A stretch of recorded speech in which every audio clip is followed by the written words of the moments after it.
nhớ rồi ý rồi này rồi chỉ thế cho phun dư đợt nó cũng có cái tí xong đó em lúc nó của cho nên tất cả một sai để chờ gì để chờ đùa nhớ rồi để và lệ đùa nữa ta xin nó muốn đón đấu po chị với mũi con nó chủ yếu lúng bề hạt để và lệ sự ta xin nó muốn đón đấu khó chờ nữa ê cú nên nó thọ ở cho nó này cho này ở chỉ ở này trở của ca ê ba subscribe cho cụ thia cho họ chẳng chỉ tao bao lọ này họ lọ sai lọ này họ ba thân cả cụ thia nữa ê đợt nó là khỏi chơi đợt bây giờ một sai nó chỉถ้าจากกูไทยด้วนนะเจเลยคู่หายเตียยอด Devil's Corn นะเนอะเจจอวันจอวันนี้ปอเตจอนะเจเลยคู่หายเตียđá cho bất cứ nó lú tiền nè ê ta chỉ nói chế bé thâu lú tiền nó mù chế giờ cho nên một sai lợi lú chờ bắt đầu lợi khơi tông khơi lầu khơi cho mong đơn đơn để cho lầu và xăm bù nó tên đỡ nè ê ta chỉ nói chế nữ cho ít khó đa năng chia là xứ ê cho nên một sai nữa ê nên cho một sai để nó nữa đá lú tế chờ để và lệ mua cho lấy cho mi liêm mi tê chị trong linh nó xưa nữa lấy hoa Devil's Corn nó nữa em nhớ nó nữa để chỉ nó chị tụt thâu tụt sao nữa nó nữa để đây spy nó lấy show hạt tiệt Devil's Corn nó nữa thế nhớ để nó tụt tin nó đi hết bỏ em ít sao nữa nó nữa em kia đó này bỏ hạt tiệt ta chỉ nó chị tên nó gì hết tao trong hậu bì nó bỏ thử xưa nữa so cú thay bên mẹ nó này sai thì nhon tờ tên nó chè giờ chỉ chỗ mà nâng tua lúc chạy tu cú nữa lúc chạy tu nó chè chọn nâng theo lý tua tàu xứ cú thay mẹ thì nó này sai nữa cho kế mà đấy thì đấy rồi chỉ mới lúc chơi li nữa right here chỉ mới chơi li quý lần nhớ vào tao nó xứ nữa tin gì lần một đôi sao vào tao nó tê trong tê hạ nữa nó thanh thò một đôi sắc kế phải nó ứ tua tao nó tua chỉ ứ trời một tàu là nó khen nên linh đỡ nữa ứ chỉ bỏ tới khỏi rong thôi mà là cắt thay đó này sai nữa ấy tại vì nó chê thay li nói cái này bỏ hai tia tê chơi nó trong câu li trà sữa so now we gonna video for the road look at that nobody there see nên chia devil cho tí mà nằm tấu tại sao they have a lot of corn the devil it's right here almost gone tất kia này chị ư cho một con cầu nó có tí trống tí chị sợ nữa lệ rồi sát tư nữa tại vì nó ta tỏi ở thâu lúc tia và đá cho sâu nữa đá cho bất cứ nữa lúc nào mà cái trong chắp lời thế lúc cho sky mà trong câu chắp lời nữa lúc tu là trong câu tiết tiết đi trong thay đua thì ở sĩ chắp lời đi ở lời trong câu tiết là sĩ nói gì bé tất tội chia bé lúc kem mà nó bé ở bự nữa thì có bé cho trống ở đây bỏ trong chỉ đợi cho bé giờ một lệ đâu cho kỳ trống kỳ hạ được một là nữa thì đi cho bé một sai ở mấy lúc chơi rong câu nhớ phải nói dùng một giờ lấy lúc cú khá sổ nè ta chỉ lấy mất cơ lấy chị bé một chỉ lấy chị ta chỉ nó bé một cho lửa lúc chơi lúc kem đi lúc kem cả chia chị dùng một bé cho trống ở đây bỏ chưa li quan trọng chi được nó nè bây giờ một cho kỳ trống nó đâu có sát to rồi nữa xin nó này lúc theo nó là cơ là lúc beauty Scotty nó cơ Scotty's Castle cơ là chỉ bé một chỉ lấy đồ to chỉ bé một đồ là khó là trong câu thế tia liền cho trong để giờ nó là trong câu cơ li thế nữa nhưng chỉ phải cái li thế ở ta chỉ mà yang tôi lúc chạy tu rồi sọ cố ấy sao mà nó chơi ít buồn là còn từ đường đi chơi thứ từ chỉ tàu đồ nó đi giờ thì giờ liệt ta là đi xóa số là ít từ chỉ tàu đi nữa ta chỉ nó lúc chạy nó thêm đi từ tàu xóa thì thêm đi tới đi trật trật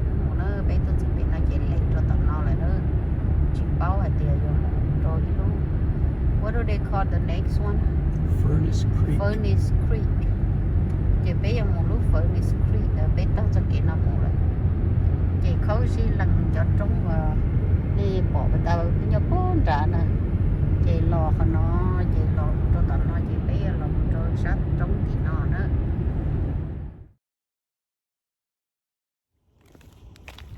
This says that's one of the old wagons that 20 Mule team was pulling. Look at it. Uh-oh. That's the place. Nữ tôi sai lũ miêu, lũ ô miêu. Lũ ô nhiều ô cú, ô khó tông khó lâu nhớ đâu để nó nữa. Lúc này lũ em chọn tôi lòn cho nó là lòn sai nữa. Không câu cơ đi nữa để nó nè. Đó chỉ mua chỉ li mua luôn đợi ngừng cầu nhớ là nó sẽ nữa nhớ vào tận nó chạy ở bay. Ôi tận nó nè. Sau đó chỉ nó chơi tao trong hậu bề này nó chơi trong lại có nhiều cú với thì tết khỏi chơi chỉ muốn đừng nhỏ à tết tao trong hậu bề này nè trong nó nữa. So this mine operated from 1883 to 1888. 1800, huh? Yeah. Wow. And When they end. And this was how they got the borax out of here. They loaded up the big wagons, and then they had 20 mules that pulled the wagon all the way to the nearest railhead. And then they'd load it on trains. Why don't we walk up the top? So this is the place. Có thuộc 1800 nữa là muốn nằng cha một chỗ là khơi tôi cho chị. Là mà muốn nằng cha chị lại giờ cha một tao khỏi mua lô train. Chị lại mà đi là mình thâu chọn để cho chọn để cho một ô cú nữa. Chị lúc thời này lúc đợi nữa. Here, Johnny and me though. I have to wear my hat. Do I look funny? People call me she's crazy.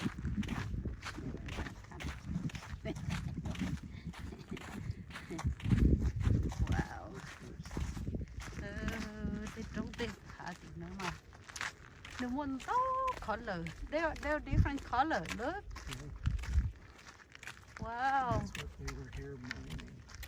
They thought it's a lot of goats here. No, this was borax. And they got a bunch of borax out of here. The gold, not too much gold and silver was ever pulled out of here, but borax, a lot of it was dug out. Yeah. And then they had to haul it to the nearest railway, which I guess is many, many miles away. And they hook up all those donkeys. The donkey take. Donkeys that pull a wagon set just like that. Yeah. Poor donkey. I want to take the picture for the mountain. Look at. Ooh, so beautiful. Rong go thì tia. Cho trống này cho trống. Nếu mà different color cho nữa nên xin chưa hết. View là nó nên sai nữa. Để nói cho trống để nó bắt đầu uống chơi vào cái nồi tơ nó đấy. Để ta xin nói cho nó nữa mua nó táo khó lử. Mấy cho trong cổ cú nhé lử họ mấy cho chị nó đỡ tự lò. Chị mấy cho chị đu. Wow. Nó Rangers station nhá. Right down there ha. Đó nó. Khi nó nếp bỏ nó rong câu tia li cho trống nó. Beautiful. Sẽ nó nữa. Sẽ cho trống nó cho li là từ cú nữ cú nhé nè. Ta chỉ mà tia mà nữ chỉ cú nhé nữ cho với rong nó nữa. Rong câu tia li. Wow. Okay. I'm coming. Cho nó nữa. Để xin chia sẻ. Cho nó nữa như đu nó. Nữ cho cú nhé nè. Về nữ rong câu. Cái tôi bố tòn nó tôi nữa. Cái tôi phải tòn nó tôi mù nữa. Rồi cuộc kia nên nó nên chưa nó là tết trong tết hạ nè trong câu tết tia liền để nó nè cứ giờ mù cho tỏ lú nó nè để cứ cho nên một say này cái lú lỡ khâu cho ăn nó chỉ lỡ mót rồi chọn nằng thâu giống như đâu chỉ sữa tới chưa nằng lo thế nữa thâu mù tọt cho cái lâu train xin chơi chơi thế ăn nó trong đi nó không cho ăn nó cũng tao nó đi sai không cho ăn nó thọc công chắc cái thế ăn chị trong nó trong gọi đi cho ăn cũng nhé nè đi xin chơi chơi nữa cho ăn trong gọi cũng nhé thấy cho có giấy nữa nè thế có giấy chị trong đi nó chị trong gọi cũng nhé nè sau cho nó chị tháo ướt trần là mù tao nó chỉ cứ làm một say luôn là qua để nó ta cho mà cái này nó tê trong nó mà đừng có chắp lại đi rồi hai tiền chỉ mấy phun tông đi lo mình như giống câu gì nữa là lúc xe họ nó nè lúc lo để nó lúc ấy là mua cho năng cầu tôm năng ấy xí chá ấy chá tao lúc lâu để nó mua to cho cái lô train nè rồi quả tiền là chỉ có thấu chỉ mua xe hay chỉ mua lô phai nè chị là khơi tôi cho ăn là chị nhả chị lấy chủ mua rồi cho nó nặng thâu sức cho họ nâng ta chỉ lái lại thế chị lúc chơi nó nữa lấy cho chơi qua để nó chơi khơi nữa nè sau lúc chế hậu nói ra lúc hậu nói ra lúc nặng thâu nè phát thầu xong ít phá cậu ít xe gì bùa rồi nữa 1800 lò là nó nè chị tàu lớn chắc nên nó là xa để tới tao trong là bị nó mà giờ mua cú nó đau ta chỉ lợi tôi khâu chỉ mua cú đâu là khâu quả tông quả lâu đâu sao chị nó trên trong sát tí nó nữa sát trong tí nó nên giờ mà trong câu cơ tiền chị đã cá lọt nó chị mà lo chị mà lo đâu sát la đâu sát tí nó nữa nó nếu mà ní sát trong tí nó la đâu tí nó thêm bỏ nó nè để tôi cho nên một sai khỏi nó nè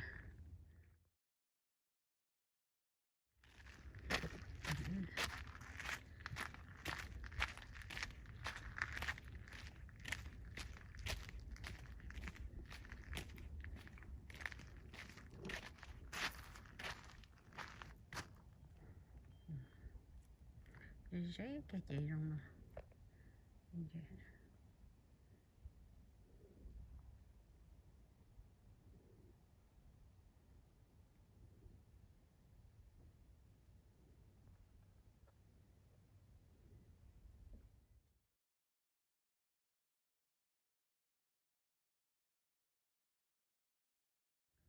this you take the video already so this is on the top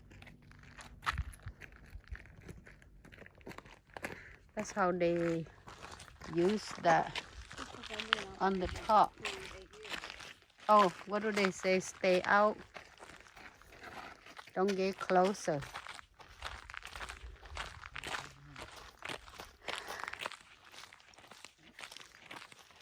This is how it looked when they were working. No, this was 12 years after this closed. This is a picture from then. So that was about 1900. Oh, so they closed the 1900. They were hauling the borax 165 miles across the desert in those wagons. Ooh. And they had to refine it here first. That's what all this is. They refined the borax here because it was too expensive to move all the dirt and borax that far. Yeah. So they carry the dirt. They'd refine all of the borax right here, and they were getting it off of this dry lake out here. Yeah. And then refining it, loading it into wagons, riding 165 miles. across the desert like this. Yeah. That's pretty incredible. Yeah, they do a good job. Those donkeys were pulling that. I mean, it's a poor donkey. They work hard.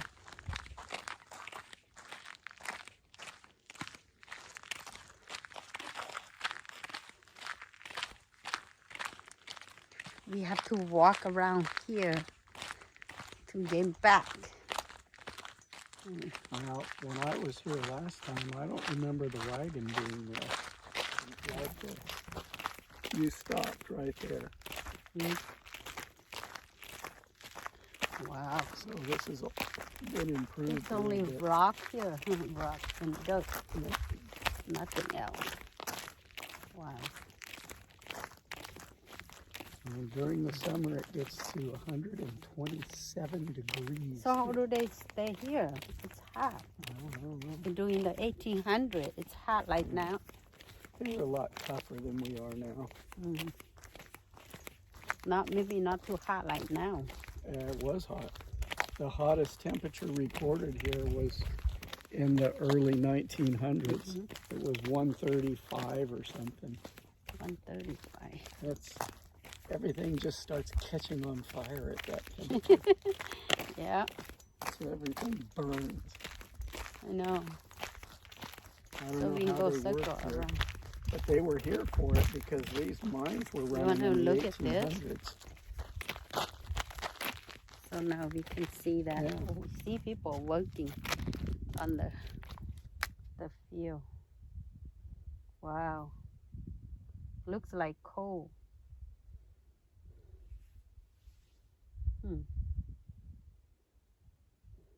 They're picking it up. This is what they're doing here. Let me show you. Their valley. Their valley. Chinese laborers. Wow, during that time. Recruited from San Francisco, scraped the borax off the salt flats and carried it by wagon to the refinery right here. They received $1.30 per day. Oh my God. Less they had to pay out of the $1.30 their lodging and costs of food. So they got paid $1.30 a day, but then they had to pay some of that. Oh. Wow. Oh God, what a life. $1.30 for today. People working like $20 an hour. And before? And out of the $1.30 a day, you had to pay for your food and lodging. Wow. But how do they live? I don't see any place that they build anything like they have a place to stay and working. Well, that might be part of that stuff that's out there. On the other side, huh?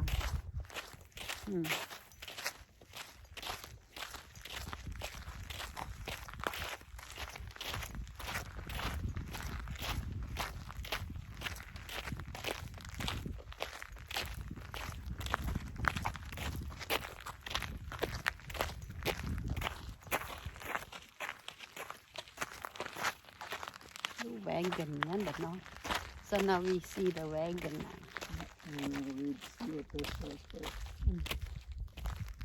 See the wagon nữa. Sao mà the wagon nữa. Nữa. So that's gonna get we. Like that the wagon. Yeah.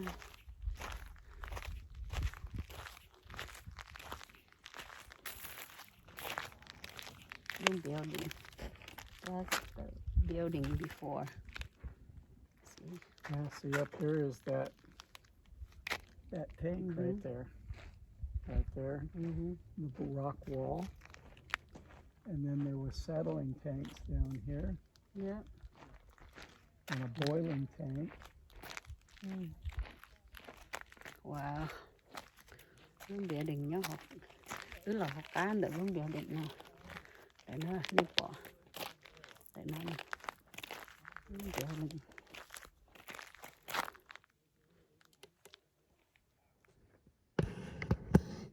Tại vì nó nhỏ hậu nó quen gần là nó. Cứ lò, một sợi cổ bó sổ lò. vì là đồ nó để thấu là say để lưu Wow. Borax won't crystallize above 120 degrees, so they shut the plant down during the summer because it was too hot. Only work in the winter. Yeah, it was too hot to crystallize. Nó giờ rồi chơi nữa nè lấy cơ lúc tranh tôi cú sẽ xỏ hẳn lên nước của tao hết lửa nó chị là mất cơ là khi lúc tranh tôi và no xứ sợ đời thiết của tao hết lửa để nó chị sáng đã nói giờ lúc bệnh kìa chị nên giờ rất sao thì chị nè thấu là cho sủa tôi một hậu lửa nó nhà cứ nữa ít xong một ít đó là tết châu xứ này có trở tới có rau món nọ ha có trở to ở nè nó nhận thiệt có chơi thế nữa cái lu lo nó mà lo chỉ lo xí yes chậm nặng này chậm thâu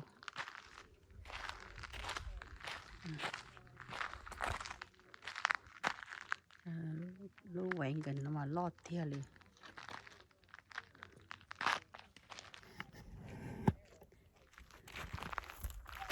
là lu quẹn gần nó lo chị lò nọ cứ sải liền nó ta sẽ chỉ cứ lò lại nữa cái nói chị do cái đan năng là xưa nó phải thấu lại qua nhiều cú qua lau đến đợi rồi đợi nọ xưa nữa ấy ta chỉ nói chị do đan năng là xưa nữa rồi cho nên tôi để vào lề này chị nên tôi sải nó nè đúng đợi nó nè như xin chia sẻ nè bây giờ tên nó là em ra tên đợi nó lúa vàng gần này lúa thâu nhá chập lời đi nữa thâu đẹp khủng nha cái số của sở nói lúa lo này chỉ xé cha của lúa tao hầu hết họ cái nó có thấu về là